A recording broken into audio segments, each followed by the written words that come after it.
Bismillahirrahmanirrahim. Alhamdulillahi Rabbil Alamin. Wassalat wassalam ala Sayyidina Muhammadin wa ala Ali wa sahbihi ajma'in ahmabad. Salam alaikum tout le monde, c'est le cours numéro 4 de la Sira. Aujourd'hui, nous allons continuer notre introduction sur la vie du prophète sallallahu alayhi wa sallam et nous en sommes toujours à l'Arabie pré-islamique. Nous faisons une description de l'état religieux de la société en Arabie, mais également dans le monde. La raison pour laquelle il faut décrire la société et la religion avant l'arrivée du prophète, c'est de nous permettre d'apprécier les bénédictions avec lesquelles le prophète arrive. Donc, on fait une opposition et on regarde les contrastes pour apprécier ces bénédictions. En comprenant le système de la Jahiliya et la religion païenne, on comprendra davantage la beauté de l'islam. Nous savons que chaque nation a reçu un prophète. Allah nous dit dans le Coran que tous les humains ont reçu un prophète et les Arabes ont reçu le prophète Ibrahim alayhi salam et son fils Ismaïl. Dans plusieurs endroits dans le Coran, Allah Azawajal mentionne Millata abikum Ibrahim. Ceci est la religion de votre ancêtre Ibrahim. Le prophète Ibrahim alayhi salam a initié des traditions qui ont demeuré au moins 1000 ans avant que le prophète Mohammed sallallahu alayhi wa sallam n'arrive. Une des traditions qui a été instaurée par le prophète Ibrahim alayhi salam, c'est la sacralité de Makka. Nous appelons la Mecque Al-Haram. Al-Haram qui vient du mot haram, qui signifie ce qui est interdit. Car ce qui est autorisé à l'extérieur de la terre sacrée, du haram, est interdit dans Al-Haram de la Mecque, car c'est un endroit sacré. Donc, par exemple, nous n'avons pas le droit de chasser dans le haram. Nous n'avons pas le droit de tuer un arbre, ni même de cueillir un fruit ou d'arracher la feuille d'un arbre, ni même une pétale, encore moins tuer un chat, une fourmi, un oiseau. Tout est sacré dans le haram. Tout ce qui est de la nature est la création d'Allah et on ne peut pas y toucher. Allah Azawajal dit Wama fakhara wa anka amina. Quiconque entre dans le haram est en sécurité. Et cela est toujours appliqué dans notre charia. Par exemple, si n'importe quel criminel court dans le haram, en cherchant refuge, il y sera en sécurité. Jusqu'aujourd'hui, les Arabes de la Jahiliya respectaient cela. Ibn Abbas nous dit « Nous aurions pu voir l'assassin de notre père faire le tawaf, que nous n'aurions pas touché à un seul de ses cheveux. » Donc, Ibrahim alayhi salam a instauré la sacralité de la Mecque. Il a également instauré les 4 mois sacrés, le respect de la Kaaba, bien sûr, les 4 mois sacrés durant lesquels toute l'hostilité doit cesser. Aucune guerre n'est autorisée, ce qui apporte la paix dans la société et qui booste l'économie. Et aucune excuse n'est acceptée. Ibrahim alayhi salam instaure également le Hajj et le Tawaf, l'aller et retour entre Safa et Marwa, la décoration et le sacrifice des animaux sacrifiés pour les pauvres du haram et pour Allah. Tout ça vient avec le prophète Ibrahim alayhi salam. On fait un petit aparté ici. Beaucoup de savants ont dit que ces rites religieux venaient en réalité des rites païens, car eux aussi avaient pour sanctuaire sacré la Kaaba, le tawaf et le sacrifice religieux d'animaux. Eh bien, c'est une question de perspective. Pour les non-croyants, la religion ne vient pas d'Ibrahim alayhi salam et le prophète Mohammed sallallahu alayhi wa sallam prend les rites des païens, y ajoute 2-3 choses et puis c'est tout, quoi. Et pour nous, les musulmans, le prophète a ravivé la religion première, originale, selon ce que le prophète Ibrahim alayhi salam avait prescrit et il en a retiré les aspects païens. Donc voilà. Et si les Arabes avaient un prophète, et si ce prophète est Ibrahim, et si Ibrahim leur apprenait le tawhid, un seul Dieu, et Ismaïl également, alors d'où vient la religion païenne? De notre prophète, sallallahu alayhi wa sallam, nous dit, avec des faits historiques, nous avons en fait ce hadith dans Sahih Muslim. Le prophète dit « J'ai vu Amir ibn Nuhayl al-Khousa'i errer dans le feu de l'enfer avec ses entrailles ouvertes derrière lui. » Ça veut dire qu'il l'a vu puni d'une façon humiliante. Et pourquoi? Toujours ouvrez les guillemets, parce qu'il a été la première personne à Badda. Badda, ça veut dire Badda la din al-Ismaïl. Notez que le prophète dit din Ismaïl, la religion d'Ismaïl. Ibrahim et Ismaïl avaient une religion qui est l'islam. Et le premier à avoir changé cette religion, c'est Amir ibn Luhayl al-Khuza'i. Il a aussi été la première personne à introduire les superstitions. Par exemple, le fait de tuer un animal en particulier pour les dieux. On a le bahiratin, wala sa'iblatin, wala wasilatin, wa alham. Ce sont les 4 types d'animaux. C'est très compliqué à retenir, hein, toutes ces distinctions qu'il faisait, mais l'un d'entre eux, par exemple, c'est la 7e femelle du 3e chameau qui est né, etc. Donc en fait, ça ne vaut pas la peine qu'on retienne, mais on doit retenir que ces superstitions viennent de lui. Il est rapporté que Amir ibn Luhayl voyage en Syrie, chez les peuples des Amalik. Les Amalik, un peuple apparemment de géants, qui est mentionné dans l'Ancien Testament. Il faut comprendre ici qu'ils étaient très grands. Ils étaient très grands. Mais Allah Azza wa Jal nous dit que les peuples précédents étaient très grands et vivaient plus longtemps. Donc, bon, on ne sait pas si c'était des géants, mais en tout cas, ils étaient très grands.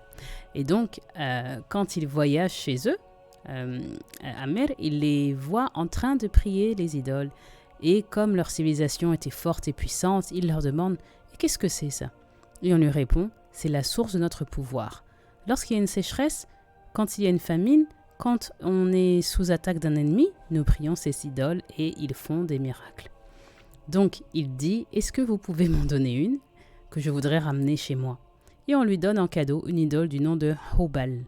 Et Hubal devient la première idole de la péninsule arabique et l'idole la plus importante des idoles des Quraysh. C'est pourquoi des centaines d'années plus tard, à la bataille de Uhud, Abu Sufyan, quand il pense avoir gagné, crie qu'est-ce qu'il crie? Ah oui, Ulu Hubal. Ulu Hubal. Hubal a gagné.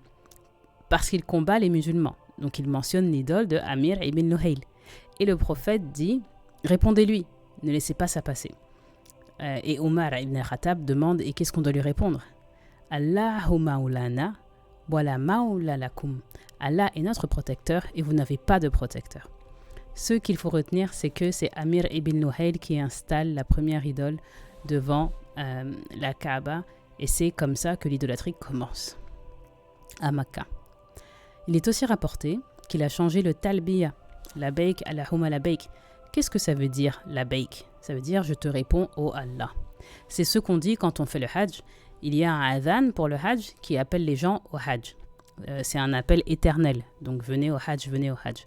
Quand on y va, on dit je réponds à l'appel, j'entends l'appel, je réponds à l'appel, les hommes.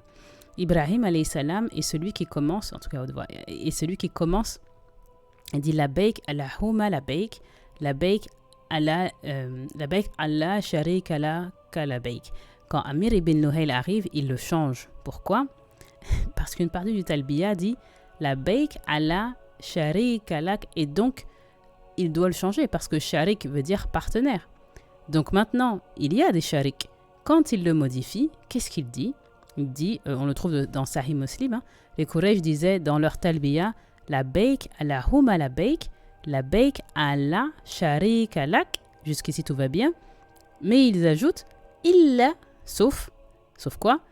Illa sharikan hawalak tamlikuhu wa malak. Mawalak, pardon. Sauf un partenaire qui t'appartient. Et tu contrôles ce partenaire et tu contrôles tout ce qu'il contrôle. Donc c'est une façon de dire, il y a le boss et il y a ses petits associés. C'est ce que disent les anciens Grecs, avec Zeus qui est le patron, le dieu des dieux, et tu as les dieux mineurs, Apollon, tout ça. C'est ce que disent les... donc en fait c'est pareil. Donc les Quraysh inventent cette nouvelle interprétation alambiquée et donne un associé à Allah Azza wa Jal. Quand est-ce que a vécu Amir ibn al-Luhayl? C'est difficile de trouver une date parce que bien sûr les Arabes n'enregistraient pas les dates des événements. Ils sont comme les Chinois anciens, ils enregistrent les années. Par exemple, l'année où l'éléphant a attaqué la Kaaba, c'est l'année de l'éléphant qui est évoquée dans la sourate Al-Fil. Les Arabes n'avaient pas de calendrier. Ils ne prennent ni le calendrier des Romains, ni le perse, et bien sûr, ils ne croient pas au calendrier des Yahoud, des Juifs, et ce n'est pas avant que Omar ibn al-Khattab commence le calendrier islamique que les Arabes ont un calendrier. Tu n'as pas de calendrier, Donc si tu n'en as pas, tu utilises les grands événements pour enregistrer les dates. Donc l'année où il y a eu cette grande bataille, et ainsi de suite. Et entre les événements, on marque les événements comme 2 ans après cette grande bataille, 3 ans après cet événement, 4 ans après l'incident de l'éléphant. Donc on ne peut pas trouver la date, on ne sait pas à peu près quand il a vécu, mais les recherches montrent qu'il a vécu dans les générations précédentes ou succédant quelque peu Fihir, le fondateur des Quraysh. À peu près au 1er siècle de l'ère chrétienne, si on dit qu'une génération c'est à peu près 40 ans, et le prophète sallallahu alayhi wa sallam est né au 6e siècle de l'ère chrétienne, donc à peu près en 570. Donc il y a à peu près 500 ans entre l'arrivée de notre prophète sallallahu alayhi wa sallam et l'introduction de l'idolâtrie par Amir ibn al-Nuhayl al-Khuzai. On peut se poser la question de comment est-ce qu'un seul homme peut changer la religion d'Ibrahim. Excusez-moi. Donc est-ce possible qu'un seul homme puisse faire tous ces dégâts? C'est une sagesse que nous devons étudier afin de ne pas tomber dans ce piège. Un seul homme, et Allah c'est mieux, mais il y a des facteurs prédominants. Donc le premier, c'est que la civilisation des Amalkites, ou Amalkites en anglais, mais Amalkites, ou des Amalik en arabe, c'est une civilisation puissante. C'est un peuple avec une civilisation ancienne, qui se trouve à peu près vers la Syrie actuelle, qui n'a jamais été vaincu à la guerre. Donc l'Ancien Testament nous dit que c'est une civilisation indestructible quand ils sont décrits comme des géants. Peut-être qu'ils ont plus de 1m90, 2 mètres, peut-être un peu plus. Les générations anciennes étaient plus grandes de toute façon, comme on l'a dit. Ils ont une certaine science, ils ont une écriture, ils ont une belle architecture, les bâtiments sont très forts. Ils suscitent la crainte des autres peuples parce qu'ils n'ont jamais été vaincus. Et donc, ils sont mis sur un piédestal. Donc, Amr ibn al-Luhayl a un complexe d'infériorité et ils se disent c'est une civilisation puissante. Ils doivent avoir raison sur tout. Et nous devons bien sûr apprendre à faire attention à cela. C'est pareil de notre temps. Ce n'est pas parce qu'une nation est puissante que son éthique, sa morale, sa théologie sont correctes. Ce n'est pas parce qu'une nation est à la pointe de la technologie que son architecture est supérieure, qu'elle vaut mieux dans tous les domaines. C'est pas comme ça que ça se passe. Elle est supérieure dans quelques secteurs, mais pas dans tous les secteurs. C'est le piège dans lequel est tombé Amir ibn al-Luhayl. Et ça nous amène à la deuxième question qui est, pour lui, pourquoi est-ce que toute sa population l'a suivi.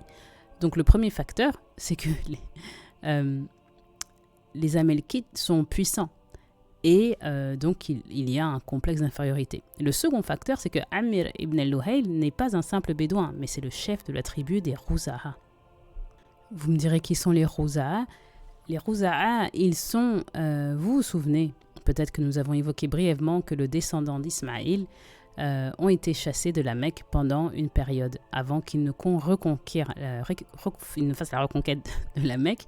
Et pendant cette période, qui était en charge à la Mecque, c'était la tribu des Rouza'a. Quraysh n'introduit pas l'idolâtrie. Ce sont les Rouza'a, mais les Quraysh le suivent. C'est une tribu puissante de la péninsule. Leur chef est Amir ibn al-Luhayl. C'est un chef bien aimé, un chef qui est respecté, apparemment le deuxième plus puissant en Arabie. Nous avons des histoires qui disent qu'il a défendu Makka contre les invasions. Ainsi, quand il vient avec un nouveau dieu, sa tribu l'accepte sans questionnement. Il y a aussi le fait qu'environ 2000 ans sont passés entre Ibrahim alayhi salam et Amir ibn al-Luhayl. Donc il y a une longue période sans guidance, sans prophète. L'enseignement des prophètes est dilué et c'est donc un temps où l'ignorance prévaut. En résumé, il y a donc un complexe d'infériorité en pensant que la nation la plus forte doit avoir raison sur tout et elle est forcément bien guidée.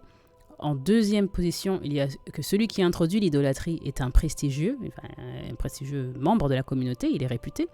Et en troisième position, c'est que c'est une époque où l'ignorance domine. Donc nous avons ce même contexte de nos jours, devant ce même contexte. Donc il est crucial que l'on prenne le temps pour réfléchir sur notre époque également.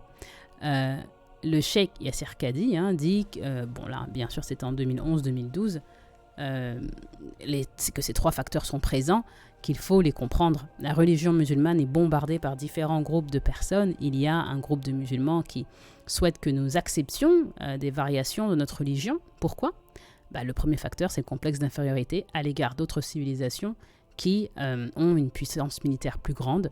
Le monde est divisé en 2023 selon ceux qui ont la bombe et ceux qui ne l'ont pas. On va simplifier les choses. Et c'est ça tout le cœur de la géopolitique en ce moment. Enfin, ça a toujours été le cas, mais c'est de plus en plus visible. Donc, à cette époque, donc, il y a une plus grande puissance militaire, donc il y a un complexe d'infériorité, pareil dans la société américaine, hein, mais ça ne veut pas dire que moralement, éthiquement, en termes de théologie, ils sont les leaders mondiaux. Donc, c'est pas du tout le cas. Nous avons, pour les musulmans, Isa, à travers le Coran et la Sunna, nous avons la vérité. Et simplement parce qu'une nation est plus puissante militairement ne veut pas dire qu'elle a plus de vérité que nous. Deuxièmement, il y a des gens qui ont de très bons CV, une très bonne réputation, d'excellentes références, qui sont promus comme ceux qu'il faut écouter dans le monde islamique parce que ce sont de bons réformateurs. On les compare à Luther, au Luther de l'islam, donc des réformistes. Parce qu'ils ont des doctorats, ils ont fait de très bonnes universités, il y a beaucoup de publications, donc ils sont extrêmement bons dans leur narrative. Et tout comme Amir ibn al-Luhayl a été accepté, il faudrait que nous les acceptions. On n'a pas de raison pour que ce soit le cas. Nous ne réformons pas, nous cherchons les règles pour appliquer ou pour vivre notre islam de la meilleure des façons, dans le contexte moderne bien sûr, mais nous ne changeons pas ce qui a été prescrit. Troisièmement, c'est l'ignorance. Le musulman lambda ne connaît pas sa religion de A à Z. Et quand une autre personne vient et en parle en faisant des généralités, il est facile de se laisser avoir. Ce n'est pas du shirk, mais il y a un assaut. Pardon, c'est pas du shirk. Traduction. C'est pas... en fait, c'est juste qu'il y a un assaut sur l'islam avec des groupes qui viennent de toutes parts du monde musulman et qui souhaitent que nous introduisions des changements. C'est pourquoi c'est très important de prendre du recul vis-à-vis de ces trois facteurs et surtout de connaître sa religion. Nous avons dit donc Amir ibn al-Luhayl avait 400 ou 500 ans de différence avant l'arrivée du prophète Mohammed sallallahu alayhi wa sallam. Il y a des narrations que nous trouvons dans les livres d'histoire, donc leur authenticité n'est pas définie. En tout cas, ces narrations disent qu'il a été inspiré par des rêves par Shaitan. Et il est important ici de dire que Shaitan inspire les gens. Il leur donne une wahi également, qui contrairement à la wahi d'Allah, vient de lui et elle est malfaisante. Et celle d'Allah, sa wahi, est pure. Allah Azza wa Jal nous dit dans le Coran wa inna shayatina la yuhunna illa awliyaihim liyaja'dukum. Shaitan inspire ces gens pour qu'ils viennent débattre avec vous. Donc certains livres d'histoire disent qu'il a inspiré, Shaitan a inspiré Amir ibn al-Luhayl à travers un rêve le nom des idoles anciennes par lesquelles l'idolâtrie a été instaurée sur terre.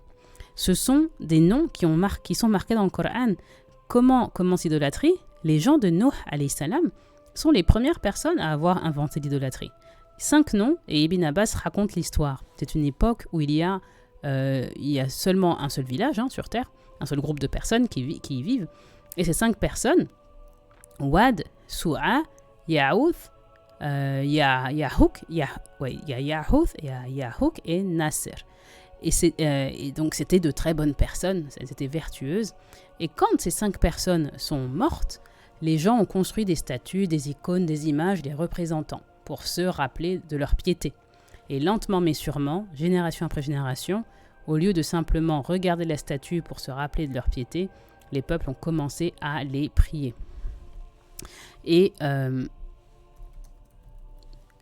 c'est sur cela que Shaitan s'est appuyé. Donc il est dit que Shaitan a inspiré à Amir ibn al-Luhayl pour ramener ces 5 idoles. Nous devons expliquer que ces 5 idoles étaient priées en Arabie quand le prophète est arrivé.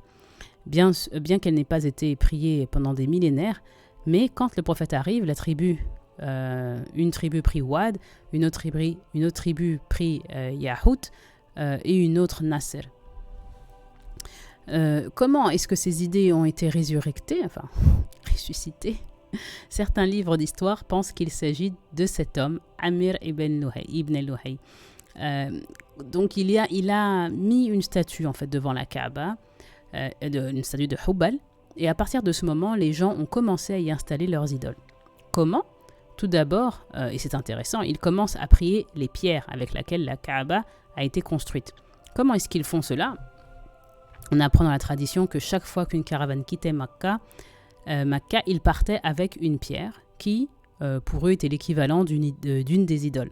Et partout où ils allaient, ils plaçaient l'idole et faisaient leur prière. Donc, quelle était cette pierre? Une des pierres de la Kaaba. En tant que musulmans, nous, les briques de la Kaaba, pour nous, elles ne sont pas saintes. Ni le carrelage blanc, ni le tissu de soie qui recouvre la Kaaba, rien n'est saint. Mais c'est seulement l'endroit qui est sanctifié. Beaucoup de gens ne savent pas, mais la Kaaba est reconstruite à peu près tous les 10-15 ans. C'est un édifice.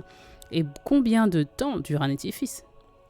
Donc la Kaaba que nous voyons maintenant a été reconstruite au début des années 2000, fin des années 90. Ce qui est en fait saint, c'est la terre de Makka qui est sacrée. Et la Kaaba doit être reconstruite si les murs et les fondations en ont besoin. Mais les gens de Makka à l'époque n'avaient pas réalisé cela et ils ont laissé l'idolâtrie s'infiltrer. Et donc ils prenaient les pierres de Kaaba et faisaient la prière sur elles. Un autre sahabi du nom de Abu Raja al-Utalidi mentionne qu'avant l'arrivée de l'islam, nous avions l'habitude de prier les idoles et les pierres. C'est un hadith dans Sahih Muslim. Et si nous trouvions une pierre qui était plus belle que celle que nous prions, nous la mettions de côté et nous commencions à prier celle qui était la plus belle. Et quand nous voyagions dans le désert et que nous ne trouvions pas de pierre, on rassemblait un peu de sable, on trayait un petit peu de lait de brebis pour solidifier et nous faisions le tawaf autour de cette petite motte de sable. Subhanallah, c'est incompréhensible de penser que certaines personnes intelligentes puissent faire cela, mais même de nos jours, il suffit de voyager un petit peu et on voit qu'il y a des pays où, au chaque coin de rue, il y a même dans la jungle, des gens qui ont construit un temple païen ou une espèce de mausolée, une structure. On ne dira pas quel pays pour offenser personne, mais devant cette structure, il y a un rocher avec une peinture rouge ou une peinture jaune. Et c'est ce qui prient, juste une pierre. Mais les gens vont y placer des bonbons, des fruits, du beurre. Et c'est effrayant de penser que jusqu'à présent, les gens peuvent agir de la sorte, donner leur dévotion à un objet qui ne peut, comme dit Allah, ni vous aider, ni vous parler, ni vous répondre, ni vous secourir. C'est effrayant de penser que les gens puissent se prosterner devant une pierre ou du bois ou un rocher. Quand tu lis ce hadith, tu dis Subhanallah. Mais quand tu le vois de tes propres yeux en 2023, et dans notre propre religion, il y a des musulmans qui font pareil avec les tombes, avec les mausolées. Dans les pays musulmans, il y en a qui font le soujoud devant la tombe d'une personne qu'ils considèrent sainte, d'un savant vénéré, d'un waliyoun. Ils font tawaf autour de la tombe et tu te demandes, mais où est la ilaha illallah? Donc une histoire des plus troublantes, c'est celle de Naïla et Nasaf, deux idoles. Donc Naïla était placée à Safa et Nasaf à Marwa. C'est une idole, enfin c'est une histoire sur les Quraysh et sur leurs idoles.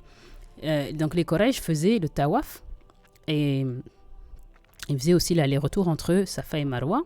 Et donc ils faisaient l'aller-retour entre les deux montagnes en touchant chaque idole. Quand l'islam est arrivé, les musulmans étaient un peu hésitants. Ils se demandaient comment faire le sahi. Le sahi, c'est l'aller-retour entre Safa et Marwa. Comment faire le sahi quand c'est supposé commémorer Naïla et Nasaf. Donc Allah révèle dans le Coran « Inna Safa mal Marwa min sha'il illa » Safa et Marwa étaient saintes avant que Naïla et Nasaf y soient placés. Safa et Marwa font partie des signes d'Allah. Donc quiconque fait le hajj, il n'y a pas de péché pour vous. Ça veut dire ne vous sentez pas coupable de faire le sahi, c'est-à-dire allez, faites l'aller-retour entre ces deux montagnes. Il n'y a rien de malfaisant dans cette pratique. Et qui sont Naïla et Nasaf?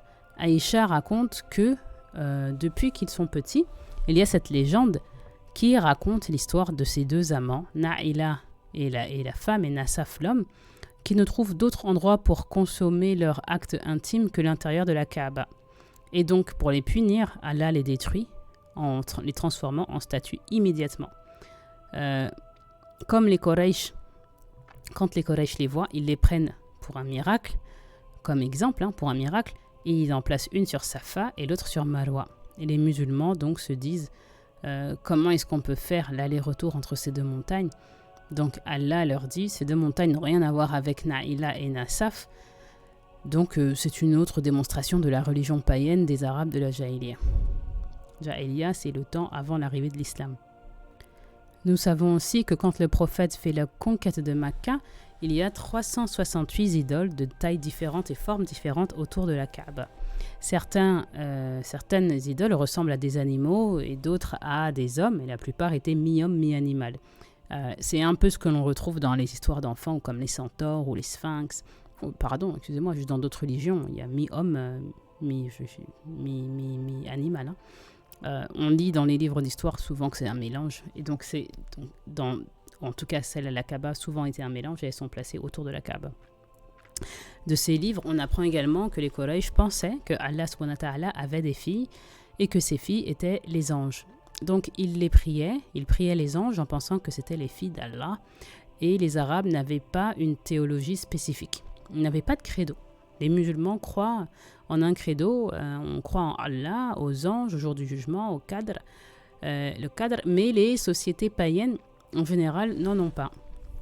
Par exemple, les hindous n'ont pas de credo. Si tu demandes à 10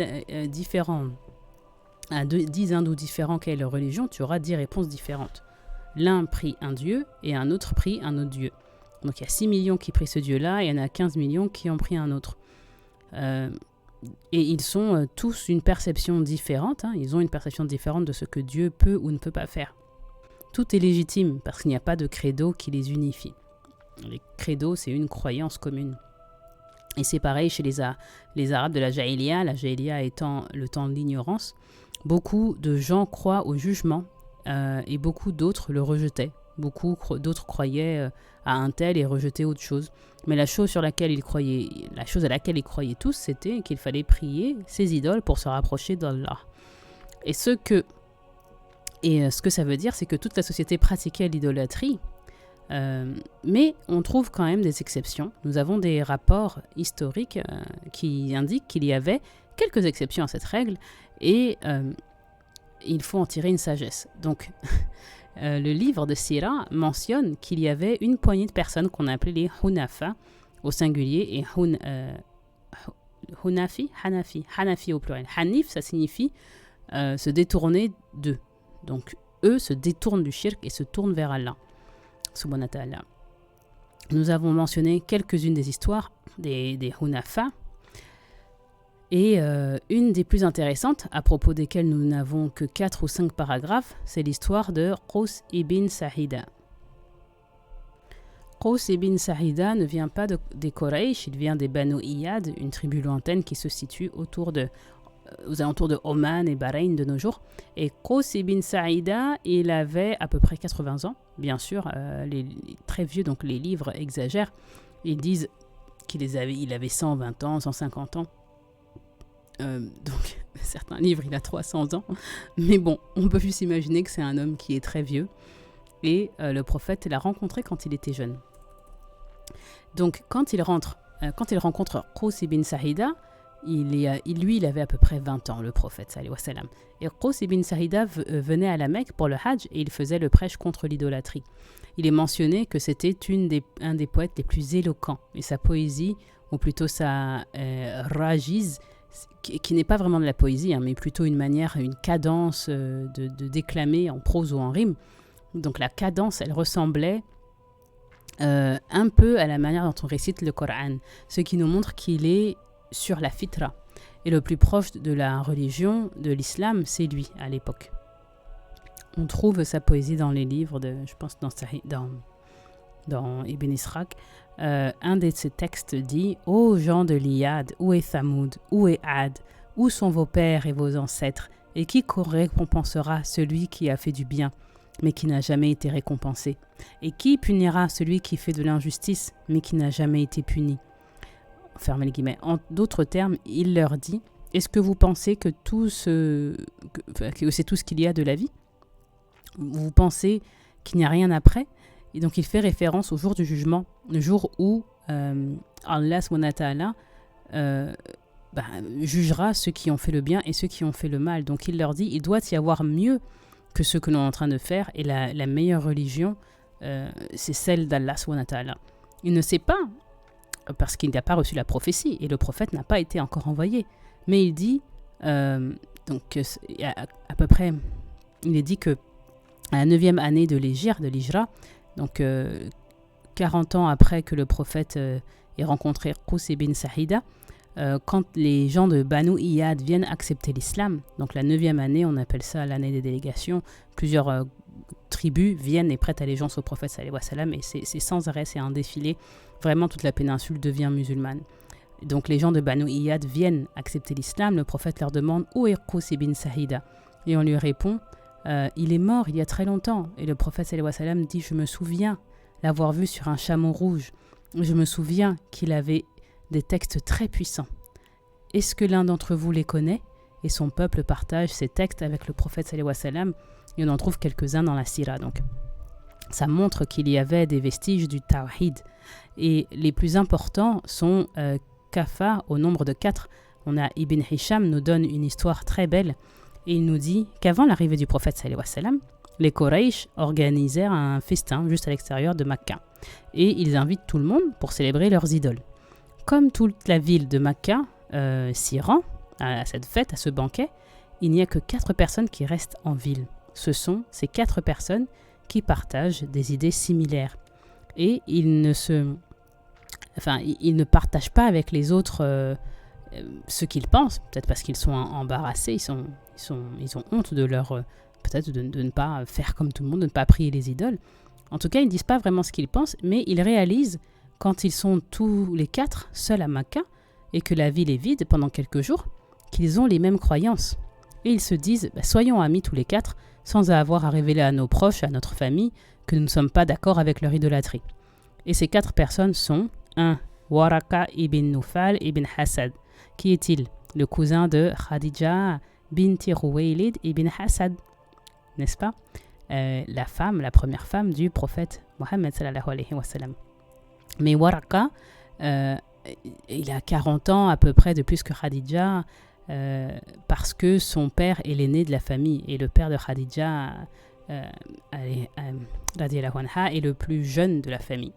Donc Ubayd illa ibn al-Jash, le cousin du prophète, du côté maternel, la tante du prophète est la fille de Abdel Muttalib. Donc sa tante, la tante du prophète, c'est la fille de Abdel Muttalib, et c'est la mère de Ubayd illa ibn al-Jash. Abdel Muttalib, on rappelle, parce que la généalogie, franchement, on doit l'apprendre par cœur, le grand-père du prophète. Le troisième de ces hommes, c'est Uthman ibn al-Huwayrith. Et le quatrième, c'est Zayd ibn Amr ibn al-Nufayl. Il est le cousin de Omar ibn al-Khattab ibn al-Nufayl. Donc c'est le premier cousin de Omar ibn al-Khattab. Et il a aussi 40 ans de plus. Donc ces 4-là se disent, soyons amis, et ne partageons rien avec notre famille de ce que nous pensons, même si nous savons qu'ils sont mal guidés et qu'ils ont quitté la religion pure d'Ibrahim alayhi salam. Est-ce qu'on va sacrifier devant une pierre qui ne peut donner aucun bénéfice, ou elle ne peut même pas nous punir, nous apporter un profit? Est-ce qu'on va faire le tawaf autour de cette pierre? Et ils se disent, cherchons la vraie religion d'Ibrahim alayhi salam et recherchons le Hanifiyya. Allah appelle Ibrahim Hanif dans plus de 8 versets du Coran. Et les Arabes savaient que Ibrahim était Hanif. Donc ces 4 personnes disent cherchons le Hanifiyya d'Ibrahim alayhi salam. Donc ils se divisent, ils quittent Makka et ils vont à la recherche de la vérité. Waraka ibn Nufayl éventuellement acceptera le christianisme. Il apprend l'hébreu et l'araméen, et il rejette la religion des gens de Quraysh. L'histoire de Waraka à l'arrivée du prophète sallallahu alayhi wa sallam, c'est ce vieil homme aveugle qui est à peu près 80 ans quand le prophète en a 40. Et il entend Iqra, donc c'est la première fois qu'il a la révélation, qu'il voit l'ange Jibril, et c'est là qu'il reçoit Iqra bismi rabbika alladhi khalaq. Tout le monde sait que Waraka, c'est un savant, il a beaucoup de connaissances. Par rapport en fait aux gens de Makka, il est excentrique, c'est-à-dire qu'il sait lire, il sait écrire, donc en fait, c'est un génie, et il a beaucoup de connaissances. Donc il y a très peu de gens à Makka qui savent lire et écrire, n'oublions pas, et lui il parle l'hébreu et l'araméen. Donc quand Iqra descend. Khadija prend la main du prophète et elle lui dit « Allons voir Waraka ».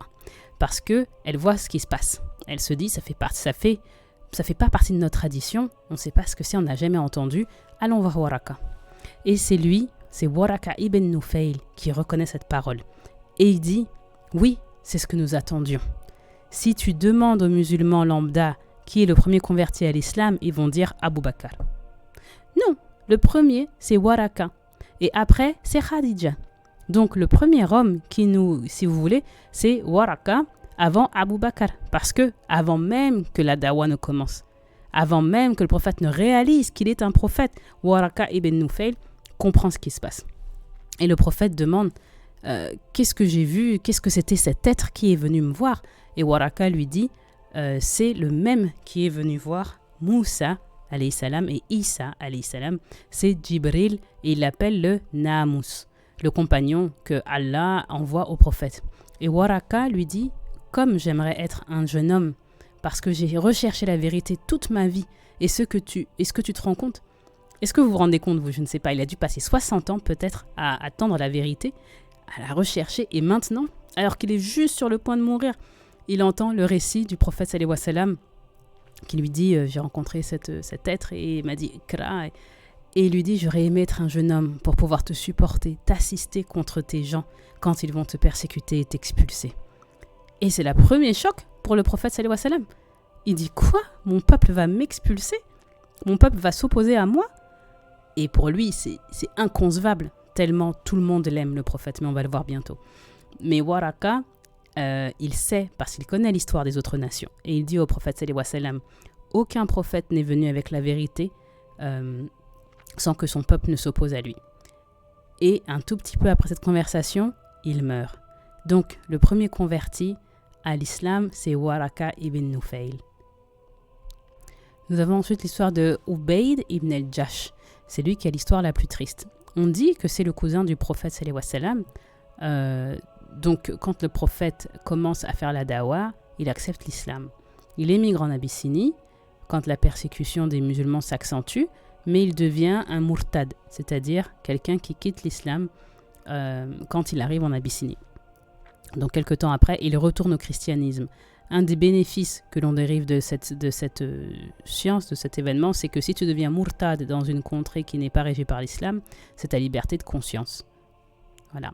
C'est important de soulever ce point parce que notre religion est attaquée de toutes parts et il y a des gens qui disent que notre religion est une religion de barbares parce qu'il y a cette loi contre le blasphème qui apparemment stipule que lorsque une personne quitte l'islam, on doit lui couper la tête. Non, c'est complètement faux. Notre loi, en fait, notre charia, nous dit qu'il y a la liberté de conscience. Et si on va dans les détails, et dans les pays qui mettent en œuvre la loi islamique, même pour qu'eux puissent l'appliquer, il y a des conditions spécifiques qui doivent être réunies et qui ne le sont plus de nos jours. Donc, Waraka accepte l'islam. Ubayd accepte l'islam, puis il accepte donc le christianisme, puis l'islam, puis le christianisme, il retourne. Uthman, lui, il reste chrétien jusqu'à sa mort, et on ne sait pas s'il a entendu le message du prophète sallallahu alayhi wa sallam, parce qu'en fait, il n'est jamais retourné à Makkah. Et cet incident, c'est des quatre qui se rendent compte qu'ils ne cautionnent pas l'idolâtrie, a lieu probablement avant la naissance du prophète sallallahu alayhi wa sallam, ou s'il était vivant, alors il devait être un petit enfant. Et les quatre sont probablement dans la vingtaine. Mais c'est encore une fois des suppositions. Uthman ibn Huwayrith voyage et se retrouve à Rome. L'histoire dit qu'il devient interprète en arabe au palais de César. Il accepte le christianisme, il reçoit beaucoup d'argent, il a du prestige et il meurt en chrétien à Rome. Le dernier, c'est Zayd ibn Amr ibn al-Nufayl. Zayd n'accepte ni le christianisme ni le judaïsme parce qu'il n'était pas impressionné par ces deux religions. Et il dit aux rabbins qu'il rencontre et aux prêtres chrétiens qu'il rencontre, ça, ce n'est pas la religion d'Ibrahim alayhi salam. Et vous le savez. Donc, il rentre à Makkah et il dit aux gens, maintenant qu'il est d'âge mûr et qu'il est respecté, « Oh mon peuple, il n'y a personne qui soit maintenant sur la religion d'Ibrahim dans cette ville à part moi. Vous avez tous rejeté la religion d'Ibrahim alayhi salam. » Asma bint Abi Bakr, la grande sœur d'Aïcha, elle a à peu près 20 ans de plus qu'Aïcha. Et Asma dit qu'elle se rappelle avoir vu Zaïd quand elle était une petite fille admonester les Quraysh pour prier les idoles, pour leur donner à manger, leur donner de la viande et pour enterrer leur fille vivante. Il est d'ailleurs dit que quand un Quraysh voulait tuer sa fille, il disait, Zaïd ibn Amir ibn al-Nufayl, il disait « Donnez-la moi, j'en prendrai soin. Et c'est moi qui vais l'éduquer et elle sera ma fille. » Et donc il faisait tout jusqu'à ce qu'elle soit en âge de se marier, puis il la mariait. Il adoptait toutes les filles que les Quraysh voulaient tuer. Ça nous montre sa générosité et son cœur généreux. Et il a toujours refusé de participer à l'idolâtrie. Qu'Allah lui apporte, lui rende au centuple. Il est rapporté que le prophète rencontre Zaïd avant que la prophétie ne commence. Et le prophète sallallahu alayhi wa sallam lui demande quel est le problème entre toi et ton peuple? Et pourquoi est-ce qu'il y a tant d'animosité? Et ça nous montre que le prophète, même à un jeune âge, est curieux. On ne sait pas à quel âge il a, à peu près là, il est adolescent, 17-18 ans, on ne sait pas. Il demande donc quel est le problème entre toi et ton peuple? En quoi croit-il et toi, en quoi tu crois? Et Zaïd lui explique alors qu'il ne peut pas prier les idoles, qu'il ne peut pas faire d'association et que le prophète sallallahu alayhi wa sallam, quand il comprend ça, il trouve qu'il a le même esprit que lui, car lui-même n'a jamais prié les idoles, n'a jamais fait le soujoud devant une statue, n'a jamais fait le sacrifice pour un autre Dieu qu'Allah. Donc Zaïd continue sur cette religion et il meurt 5 ans avant que le prophète ne commence à prêcher le tawhid, l'unicité. 5 ans seulement. Son fils Saïd ibn Zaïd, c'est un des compagnons dont on ne sait pas grand-chose et malheureusement on devrait, parce qu'il fait partie des Ashara Mubashara, les 10 qui sont garantis à qui le Jannah a été promis. Donc je dis qu'on ne sait pas grand-chose, et il y a beaucoup de récits à propos de lui dans les livres, mais je veux parler de la société musulmane en général, qui ne connaît pas vraiment ni son nom ni son histoire. C'était un des grands de la Sahaba pourtant. Un jour, donc, il va trouver le prophète, Saïd ibn Zaïd, et il lui demande « Ya Rasulullah, tu connais mon père, et tu te souviens de mon père, et tu te souviens de sa croyance. Quel sera son destin dans l'au-delà, dans l'akhira? Où est-ce qu'il sera ?» Et le prophète sallallahu alayhi wa sallam lui dit « Il sera il sera ressuscité le jour du jugement comme une seule umma. » Donc, il sera une umma à lui tout seul, sans prophète, parce que c'était un homme tellement pieux, et il n'y avait pas encore de prophète qui avait été envoyé. Et quand il rentre de Isra wa Miraj, le prophète dit à Saïd ibn Zaïd « Je suis rentré au Jannah et j'ai vu ton père. Et Allah l'avait béni non pas avec un, mais 2 jardins. » Et ça nous montre que même avant l'arrivée de l'islam, les gens pouvaient rentrer au Jannah parce qu'ils rejetaient l'idolâtrie, parce que leur nature première leur disait qu'il y avait quelque chose de faux. Donc Zaïd ibn Nufayl, c'est une umma à lui tout seul. Ça pourrait être une question de quiz au Trivial Pursuit. Quelle umma est composée que d'une seule personne? Et c'est Zaïd ibn Amr ibn al-Nufayl. Donc voilà, pour ceux qui en est de la société des Arabes, et leur statut religieux en dehors de l'Arabie. Quel est le statut religieux? Nous avons dit qu'il y a donc les Romains qui sont chrétiens, il y a l'Empire perse, et c'était un empire zoroastrien qui, eux, prit le feu. Il y a un dieu du feu. Ils ont d'ailleurs un feu éternel qui ne s'éteint jamais, jamais, jamais. Il y a des gardiens du feu chez eux qui doivent constamment l'entretenir. Donc d'un point de vue islamique, c'est une forme de religion païenne. Et qu'en est-il de la chrétienté de Rome? C'est très intéressant, mais on doit bien sûr résumer ici. Après que Allah Azawajal montrer l'islam au prophète Isa ibn Maryam, on peut dire qu'il y a à peu près l'espace de 30 ou 40 ans, 3 principaux courants chrétiens. Donc, le prophète Isa ibn Maryam, alayhi salam, amène l'islam, et une fois qu'il est élevé aux cieux, alors 30-40 ans passent et 3 courants se développent. Donc il y a 3 différentes interprétations du christianisme. La première, qu'on appelle le gnosticisme, c'est assez mystique et ce courant n'existe plus du tout. Donc on n'en parle pas. Les 2 autres groupes principaux de chrétiens, le premier c'est un groupe qu'on appelle les juifs chrétiens. C'est un nom donné par les académiques. Et le deuxième, on les appelle les chrétiens paulins, les chrétiens de Paul, disons. C'est Pauline, les chrétiens de Paul. Peut-être, donc, c'est-à-dire que ceux qui suivent Paul, les juifs chrétiens croient qu'ils sont juifs. qu'ils doivent suivre la loi de Moussa alayhi salam, Moïse, qu'ils ont une charia où ils doivent manger kasher, être circoncis, etc. Donc ils sont juifs pratiquants et pensent que Isa ibn Maryam a été envoyé aux juifs, que Jésus est le Messie qui a été promis. Et c'est exactement ce que les musulmans croient. C'est exactement cela que nous croyons également. Et Paul, qui n'a jamais été un disciple, bien qu'il dise qu'il ait vu Jésus dans ses visions, il n'a jamais été un disciple, et c'est lui qui commence une toute nouvelle théologie. Il dit que Jésus a des éléments de divinité, que ce n'est pas seulement un homme, c'est comme une divinité, et c'est aussi volé, c'est comme un super-homme, quoi. Donc il dit que Jésus-Christ est devenu pour remplacer la loi. Si vous croyez en Jésus, il n'y a pas de charia, ça veut dire que vous avez pas besoin de faire la circoncision, vous n'avez pas besoin de manger kasher. Donc la charia, par exemple, c'est la circoncision, et dans le Nouveau qui n'est pas dans le Nouveau Testament. Hein. Donc voilà, il commence également certains éléments de la Trinité. C'est ce qu'on appelle la chrétienté pauline, ou bien la chrétienté de Paul. Pendant 200 ou 300 ans, les chrétiens débattent de la chrétienté. Qui est Jésus ? Est-ce qu'il est bien le Fils de Dieu ? Est-ce qu'il est Dieu ? Est-ce qu'il est juste un prophète ? Juste, c'est déjà dur d'être un prophète. Est-ce qu'il est prophète, Isa ibn Maryam ? Et qu'est-ce que c'est que la Bible ? Et qu'est-ce que c'est que ceci ? Qu'est-ce que c'est que cela ? Ils se posent des questions donc. Et vous savez que les Romains, normalement, sont païens. Ils ont leurs dieux, Jupiter et les autres. Hein. Ils étaient les pires ennemis des chrétiens. Vous avez tous entendu, d'ailleurs, on l'a dit, hein, qu'ils jetaient les chrétiens dans la fosse aux lions, dans les jeux du cirque. Ils devaient se battre à main nue contre les lions. Et, vous connaissez aussi l'histoire de... Je me souviens plus de le nom de la jeune fille devant qui le lion s'allonge et qui ne la dévore pas. Ils mettaient également les chrétiens sur le bûcher, vivants. Hein, et il y a un empereur fou, l'empereur Néro, qui utilisait des chrétiens pour les brûler sur les bûchers, et c'est comme ça qu'il illuminait la ville de Rome. Donc les lampadaires dans la rue, c'était des bûchers faits de chrétiens. Donc, voilà ce qu'on parle, voilà ce que c'est qu'une persécution. C'était vraiment des personnes malfaisantes, vraiment, vraiment malfaisantes. Et donc les chrétiens étaient des martyrs, chacun son tour.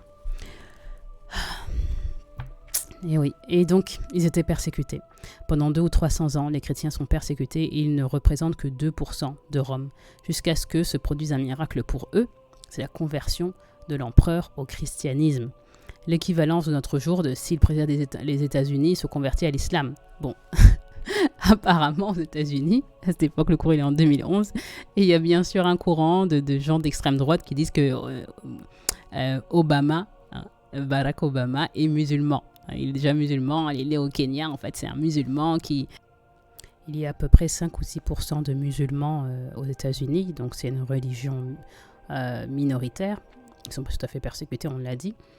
Mais donc, à cette époque, l'empereur a le pouvoir, Constantin, et il se convertit. Et bon, c'est pas quelqu'un de lambda. Lorsque l'empereur se convertit, il appelle le conseil. Tous les chrétiens du monde entier viennent. Et il veut débattre de ce qu'est le christianisme avec toutes les factions opposées.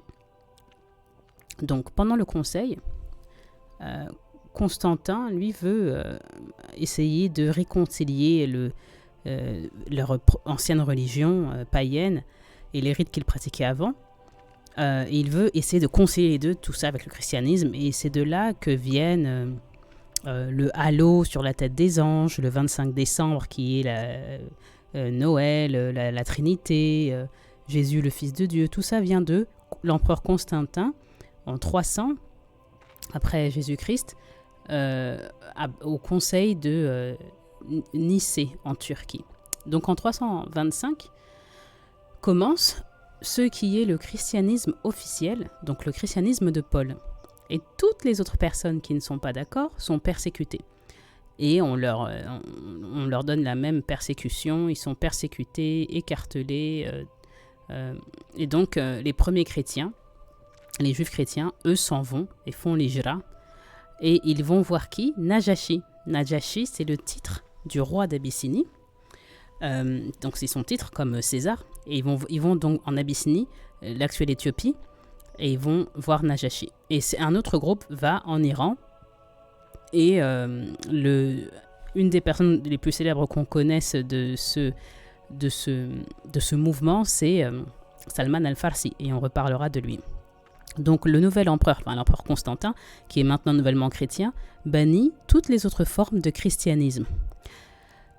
Et c'est de là que les catholiques orthodoxes viennent, et tous les autres branches ont disparu, et nous sommes à peu près en 325 après que Isa ibn Maryam soit venu délivrer son message. Le prophète sallallahu alayhi wa sallam, lui, arrive en 570, donc il y a à peu près 250 ans entre les deux. On a certaines narrations qui nous disent qu'il y avait déjà à l'époque très peu de juifs chrétiens. Et donc dans Sahih Muslim, on a une narration de Salman al-Farsi qui nous raconte quel était cet état. Donc je vous invite à lire tout ce hadith que vous avez dans Sahih Muslim parce que c'est très intéressant. Ici, on va le résumer quelque peu. Donc, c'est l'histoire de Salman al-Farsi. Il est fils d'un prêtre en Iran, donc un prêtre perse. Son père est le gardien du feu. On a dit tout à l'heure que les Perses étaient zoroastriens. Et donc, ils pensent que c'est un feu sacré et ils doivent tout faire pour que le feu reste allumé 24 heures sur 24, 7 jours sur 7. Les zoroastriens existent toujours en Iran, aux États-Unis. Et donc, quand il y a un nouveau temple qui est construit, ils amènent une souche de leur feu. Et donc, il y a tout un tas de cérémonies pour que le feu puisse être transporté par avion, en tout cas. Bon, c'est une digression, on la referme. Donc, le père de Salman al-Farsi est le gardien du feu. Et donc, il enseigne à son fils, qui va reprendre le flambeau, c'est le cas de le dire. Et donc, lui va reprendre va aller sur les traces de son père. Salman al-Farsi, lui, ne sort jamais de chez lui. Il ne sort jamais de chez lui. Il se trouve que un jour où il doit son père, c'est quelqu'un qui est très couvert par son père l'adore, il veut pas qu'il erre, tout ça. Et donc un jour où son père ne peut pas faire autrement, il dit à son fils, va dans notre jardin. Les jardins ne sont pas collés à la maison, ils sont un peu loin. Et sur le chemin, Salman se perd. Et donc il ne trouve pas le jardin, mais sur le chemin, il passe devant une église. Donc pour lui, un temple, il ne sait pas ce que c'est, mais il entend des chants monastiques. Et ça l'intrigue, parce qu'il ne sait pas ce que c'est la première fois. Et il se dit, il existe une autre religion que la nôtre. Donc les chants ont l'air très intéressants. Et Salman rentre et commence à parler au prêtre et lui demande qu'est-ce que c'est que votre religion, comment vous faites ça, et donc qu'est-ce que c'est que le christianisme. Le prêtre lui explique. Il lui explique ce que c'est, et quand il reçoit cette explication, il comprend que ce qu'il fait, lui, c'est de l'idolâtrie. En gros, on fait court. Salman se convertit en secret au christianisme, mais quand son père l'apprend, il enferme Salman chez lui, donc à double tour. Pour lui, c'est inconcevable parce que c'est le fils du gardien du feu qui doit reprendre la pratique, et il se convertit.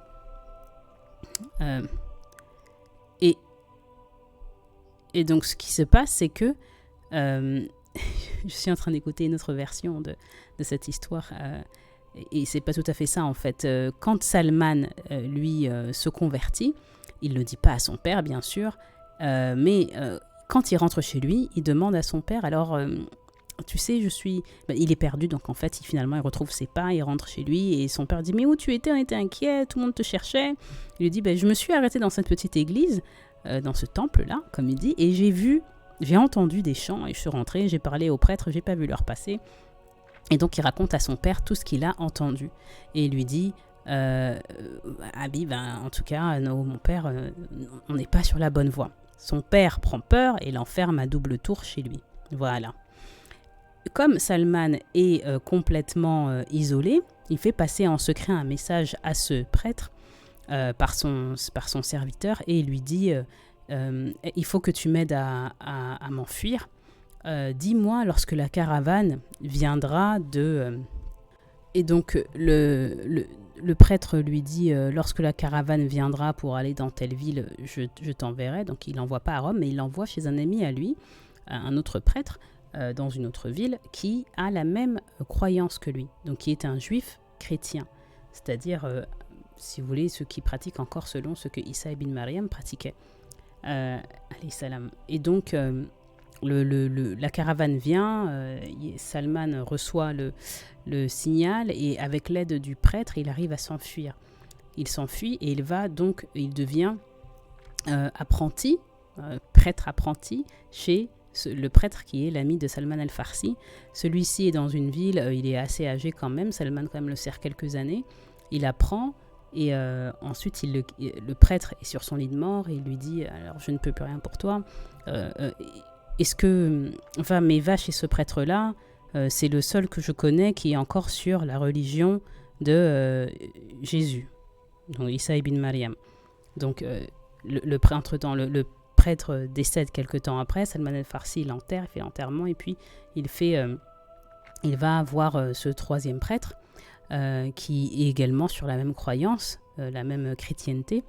Et il arrive chez ce prêtre et ce prêtre, il dira, c'est la personne la plus corrompue que j'ai jamais vue, qui gardait des caisses d'or à n'en plus savoir qu'en faire dans ses appartements, donc dans ses lieux privés, et qui mentait, mais qui avait devant les fidèles un visage tout autre. Donc il a dit que c'était vraiment la personne la plus corrompue que j'ai jamais vue, mais j'ai énormément appris de lui. J'ai énormément appris de ce que c'est que la théologie et de la pratique chrétienne, de la charité. Donc la théorie, il a appris beaucoup, mais il ne l'a pas vu en pratique. Et donc, à la mort de ce prêtre aussi, ce prêtre lui dit, alors je ne connais plus personne qui soit sur notre religion, mais il lui dit, c'est le dernier des prêtres, et il lui dit, de mon groupe, donc tous ceux qui t'ont envoyé avant moi, il ne reste plus personne. Donc ils sont tous morts. Et lui, c'est le dernier, pour cette version de la chrétienté.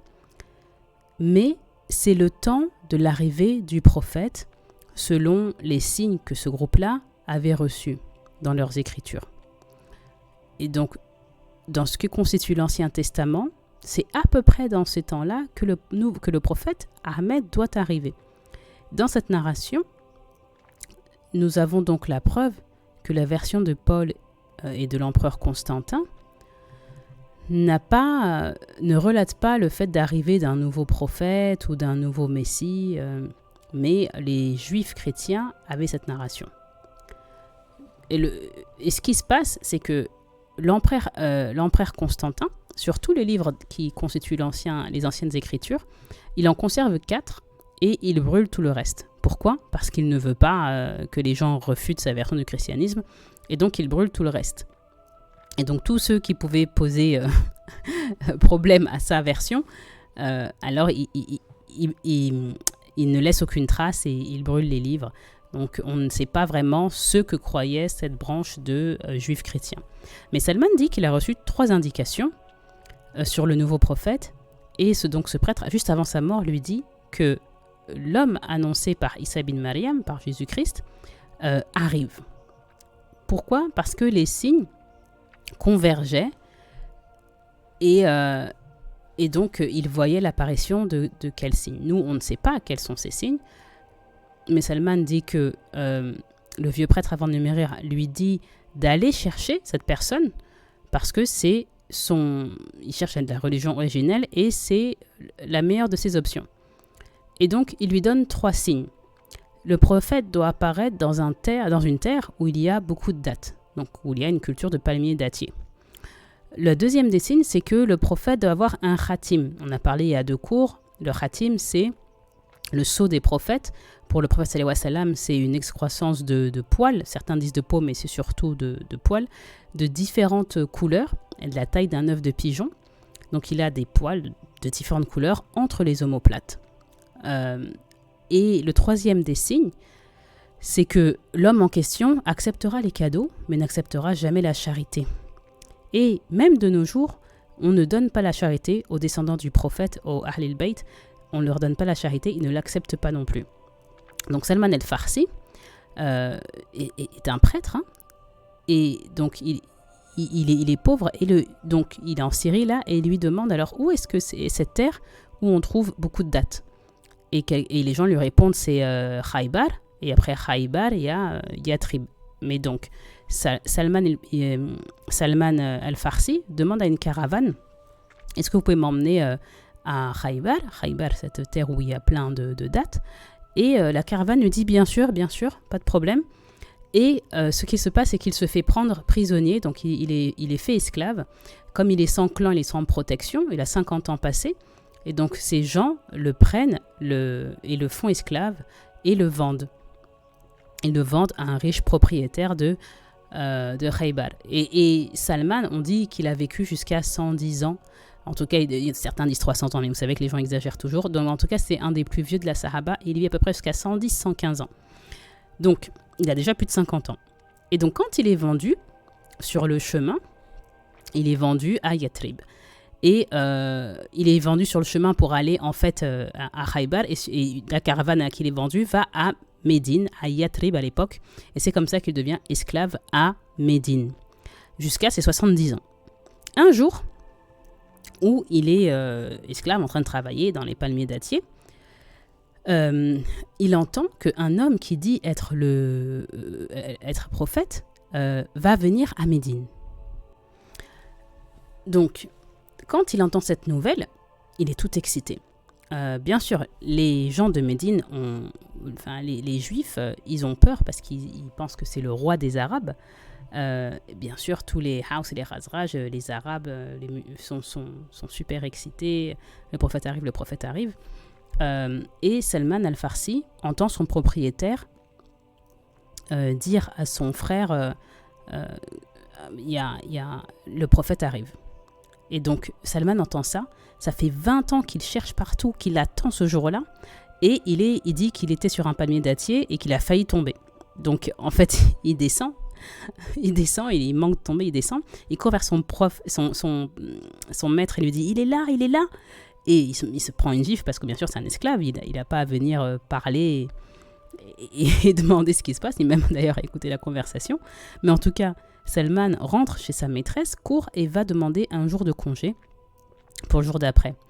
Donc il demande un jour de congé, il prend les quelques dates qu'il a et il va saluer le prophète. Il salue le prophète et il parle avec douceur, il parle avec gentillesse et il offre il sort les dates, il pose sur son châle et il donne les dates et il dit voilà une charité. Et le prophète dit merci beaucoup et il dit à sa sahaba koulou, donc mangez. Le deuxième jour, ou un autre jour où il demande une autre permission, il y retourne avec ses dates et il dit, il parle et ensuite il dit voilà un cadeau. Et donc le prophète dit merci. Il dit à la sahaba koulou et la sahaba mange, mais lui aussi en mange. Donc Salman al-Farsi est super excité, il voit le premier signe, le deuxième signe. Donc le premier signe, il prend pas la charité, deuxième signe, il accepte les cadeaux. Et il se demande comment faire pour voir le troisième signe. C'est beaucoup plus compliqué. Pendant qu'ils sont en train de discuter, le prophète, lui, il se tord dans tous les sens, il se place derrière le prophète sallallahu alayhi wa sallam pour essayer de voir s'il peut voir le seau, s'il peut voir entre ces omoplates. Et le prophète, pendant qu'ils sont en train de parler, il comprend ce que Salman al-Farsi essaye de faire et sans aucun mot, sans ne rien dire, il abaisse sa chemise pour que Salman al-Farsi puisse voir son khatim, pour qu'il puisse voir le sceau du prophète. Et dès qu'il voit ça, Salman al-Farsi il attrape le prophète et il embrasse ses pieds, il embrasse ses mains, il l'agrippe et il pleure vraiment, mais à chaudes larmes. Il pleure de joie et vous vous rendez compte, il a cherché ça toute sa vie, depuis qu'il est enfant. Et donc il pleure de joie et il raconte toute son histoire au prophète sallallahu alayhi wa sallam. Il lui raconte toute son histoire. Et le prophète lui dit on va t'aider. Et donc il dit va demander à ton propriétaire pour quelle somme il va te vendre. Donc nous on va acheter ta liberté. Et donc Salman al-Farsi va voir son propriétaire Et le propriétaire, quand il sait que le prophète est intéressé, il demande une somme folle apparemment, donc 150 palmiers dattiers. Salman al-Farsi, il dit même pas, il ne retourne même pas dire au prophète c'est quoi la somme qui est demandée parce qu'il dit c'est ridicule. Le prophète le rencontre un autre jour, il dit « Salman, alors qu'est-ce qui se passe ?» Et donc le Salman lui raconte au prophète qu'il a demandé 150 palmiers dattiers. Où est-ce qu'il va trouver cette somme? Et le prophète sallallahu alayhi wa sallam lui dit « Ne t'inquiète même pas, quand la saison de planter les arbres arrive, appelle-moi. » Et quand la saison arrive, Salman al-Farsi appelle le prophète et le prophète plante 150 arbres lui-même. Il en plante, il y a une histoire qui dit qu'il en plante 149 et qu'il y en a il y en a un seul où c'est Omar ibn al-Khattab qui le plante et quand il le plante, c'est palmier dattier, il meurt. Mais bon bref, le prophète plante le palmier dattier, il met lui-même les petits arbres à leur place. Il les plante et à chaque fois, il fait un doua. Vous savez que les douas du prophète sallallahu alayhi wa sallam, c'est une réelle baraka. Et donc, les arbres grandissent beaucoup plus vite. Ça met des années. Hein. C'est un investissement de plus de 10 ans pour que l'arbre donne des fruits. Et l'année d'après, c'est comme ça que Salman devient libre parce que les arbres ont tellement poussé. Enfin, ce sont déjà de grands arbres. Et bien sûr, tout ce que fait le prophète, il y a de la baraka dedans. Donc voilà pour l'histoire de Salman al-Farsi.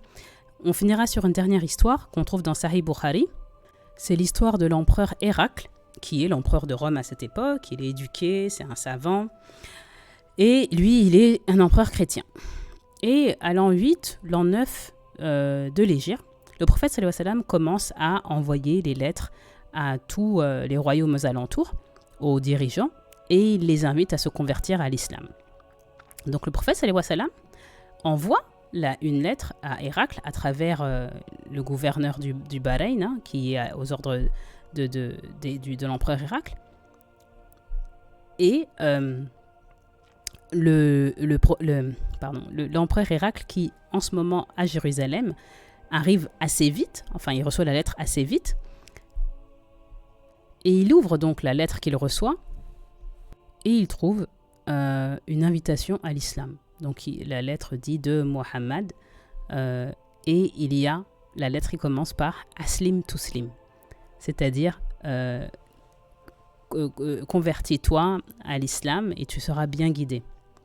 Le prophète lui dit si tu acceptes l'islam, tu auras une double récompense et si tu refuses, tu porteras le péché de toute ta communauté, toute ta population. Donc la lettre, elle est optimiste parce que c'est une bonne nouvelle. Mais elle est aussi teintée de menaces parce que porter le poids pour toute sa communauté, c'est énorme. Donc le prophète explique dans la lettre ce qu'est l'islam.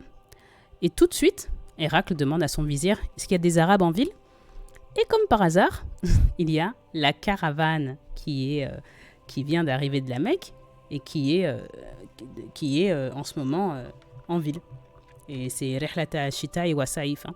Donc le vizir envoie les soldats romains aller chercher la caravane. Et qui arrive au palais, c'est Abu Sufyan.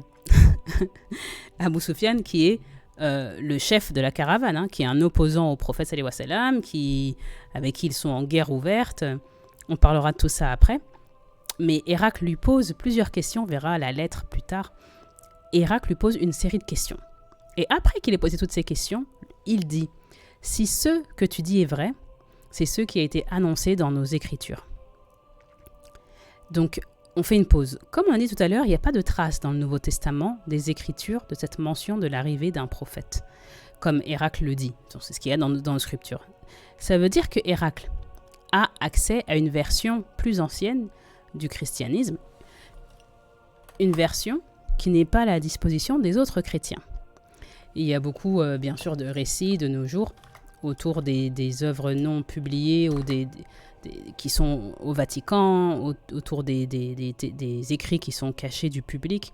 C'est tout à fait possible, c'est une explication qui serait plausible en tout cas. Mais Héracle dit « Je savais qu'un prophète viendrait, mais je pensais qu'il viendrait de chez les Juifs. » Et dit « Je n'aurais jamais pensé qu'il vienne de chez les Arabes. » Parce qu'encore une fois, les Arabes à cette époque sont vraiment considérés comme des barbares. Hein. Il n'y a pas un royaume, ils ne sont pas unifiés, il n'y a pas de structure, ils ne savent pas lire, ils ne savent pas écrire. C'est des gens du désert, des bédouins. Donc Lui pense, ah, j'aurais pensé que c'était chez les Juifs. Donc jamais je n'aurais pu imaginer qu'ils viennent de chez vous. Mais Héracle se confie à son confident.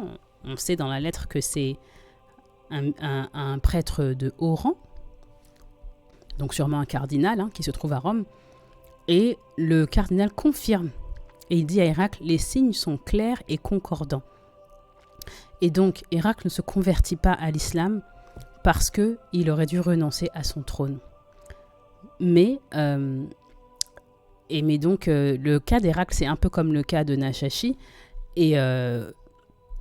où Najashi, lui, reçoit le message, et aussi, il y a une rébellion parce que les gens pensent qu'il va accepter l'islam, mais en tout cas, Najashi se convertit, ou tout du moins en secret. Et on le sait, on le verra après. Mais Héracle, lui, ne se convertit pas. C'est l'empereur de Rome. Il ne veut pas abandonner son trône pour se soumettre à Allah Azawajal. Donc, il meurt chrétien. En conclusion, on fait toujours le parallèle avec les bénéfices que l'on peut en tirer. Le prof, lui, fait toujours un parallèle avec la situation aux États-Unis, et nous, on fait pareil avec nos cas. Et donc ici, il nous dit « Mon Dieu m'a ordonné de vous apprendre ce que vous ne connaissiez pas. » Et on trouve ce hadith dans Sahih Muslim. Il continue et il dit « Allah a regardé le monde entier et il méprisa un petit groupe, sauf un tout petit groupe, les Ahlil Kitab, donc les gens du livre, les gens de Salman al-Farsi, et c'est vraiment un tout petit groupe, car tous les autres sont dans l'idolâtrie. Et dans le Sahih, on a Makatahum, qui est beaucoup plus fort que Arabaum, qui est le mépris le plus total, c'est beaucoup plus fort, et pour ces gens qui font de l'idolâtrie. Donc le prophète nous décrit comment était le monde avant son arrivée, et c'est pour ça qu'on appelle cette époque la Jahiliya, c'est l'obscurantisme, c'est la période de l'ignorance. Et après l'arrivée du prophète, il n'y aura plus jamais de Jahiliya, en tout cas pas comme elle était auparavant, et c'est pour ça que Allah appelle le prophète Nour, la lumière, et Rahmatul Alamin, parce que il est une rahma pour l'humanité, et les gens donc ne seront plus jamais dans l'obscurité, ils seront dans la lumière, fin de l'obscurantisme. Un des bénéfices maintenant que l'on tire de toute cette histoire, c'est le contexte dans notre religion, où il y a beaucoup de tensions avec les musulmans, enfin des autres envers les musulmans, et beaucoup de gens demandent, comme on est au début du cours, de dénoncer certains groupes, ou de changer nos façons de faire, ou de dénoncer tout simplement tout ce qu'il y a dans le Coran, d'être plus en phase avec le temps, d'essayer de changer la façon dont on vit, à quoi on croit. Et donc, pour nous, c'était un rappel qui nous dit que la vraie guidance, la voie droite, vient d'Allah. Elle ne vient pas des théologiens, elle ne vient pas des politiciens, et donc elles ne viennent pas des savants qui s'asseyent quelque part et qui n'ont pas mené l'humanité. Mais la voie correcte, la voie droite, c'est le chemin d'Allah. Et c'est celle qu'on doit toujours suivre. Et on doit faire attention de rester sur ce chemin droit, parce que sans Allah, il n'y a pas de hidayah. Allah a enseigné au prophète, sallallahu alayhi wa sallam. Et ensuite, il y a eu la hidayah. Et le prophète est le Nour. Et le prophète est le Shifa. C'est lui qui guérit nos communautés, enfin la Sahaba à cette époque. Donc sans prophète, pas de guide, sans Allah, pas de guide. Et c'est très important, parce que les musulmans qui sont dans un environnement où ils sont méprisés, où ils sont déconsidérés, fait que certains peuvent essayer de changer telle ou telle chose qui semble pas cool. Et donc maintenant, ce qui était haram avant devient halal, et ce qui n'était pas acceptable devient acceptable. Alors que ça ne devrait pas être le cas. En islam, les règles ne changent jamais. Si tu connais l'histoire, tu sais que l'histoire, les règles islamiques ne changent pas. Et si tu connais ton histoire, tu sais que les règles sont transposables à notre mode de vie, et sans aucun problème. Et donc, tu peux intégrer tout à fait l'islam. Quand tu comprends exactement ce que c'est, tu peux l'intégrer à ton mode de vie sans aucun souci. Un des deuxièmes bénéfices qu'on tire de l'histoire, c'est que les hommes, comme on le sait tous, en général, on aime bien suivre ce qu'on voit, un peu suivre comme des moutons. Donc les Quraysh savent que c'est pas la religion d'Abraham, mais c'est plus facile de faire comme tout le monde. Donc on fait comme tout le monde. Et tout le monde se met à l'idolâtrie. La majorité des hommes suivent leur penchant. Et Allah Azawajal nous dit dans le Coran, si tu suis la majorité des hommes, tu vas à ta perte. Le troisième des bénéfices, c'est celui de Zayd et de Salman, qui nous disent que celui qui est sincère et qui a un bon cœur sera bien guidé, Inch'Allah. Ces deux-là n'étaient pas musulmans, l'islam n'avait pas été introduit, mais ils sont morts en soumis, ils sont morts en rejetant l'idolâtrie.